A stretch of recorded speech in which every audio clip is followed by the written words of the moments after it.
ठरलं तर मग या मालिकेच्या पुढील भागात आपण पाहतो की आता मधुभाऊंना खूप जास्त दुखापत झाल्यामुळे ते कोमामध्ये गेलेले असतात.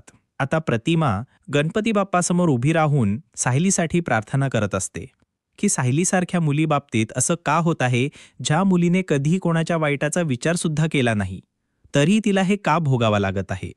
प्रतिमा पुढे बोलते की जी मुलगी नेहमी दुसऱ्याच्या आनंदाचा विचार करते, तिच्या आयुष्यात देखील नेहमी आनंदच राहू दे बाप्पा. आता पुढे तेच दाखवलं आहे जे कालच्या प्रोमोमध्ये आपल्याला दाखवलं होतं, की सायली महिपतच्या घरी जाते आणि त्याला खूप काही बोलते की कसं महिपतमुळे मधुभाऊ कोमामध्ये गेलेले आहेत आणि अजून किती जणांचा महिपत तळतळाट घेणार आहे वगैरे, या सगळ्या गोष्टी सायली बोलत असते. आणि नंतर सायली हे पण बोलते की महिपत तुला एवढं पुरेसं नाही आहे का की तुझी मुलगी जेलमध्ये आहे. आणि जेव्हा साक्षीचा विषय येतो तेव्हा मात्र महिपत सारा गणावर होतो आणि तो सायलीच्या अंगावर धावून जातो. परंतु महिपत हे विसरतो की सायली एकटी आलेली नाहीये, तर तिच्यासोबत अर्जुन सुद्धा आलेला आहे. आणि जेव्हा महिपत सायलीचा गळा पकडायला जातो तेव्हा उलट अर्जुनच महिपतला मागे खेचतो, तोही त्याचा गळा पकडून. आता मधुभाऊ कोमात गेलेत.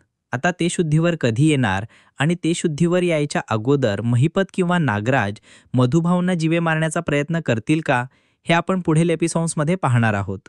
आणि इथेचा प्रमोद संपलेला आहे. भेटूयात पुढील भागात. तोपर्यंत नमस्कार.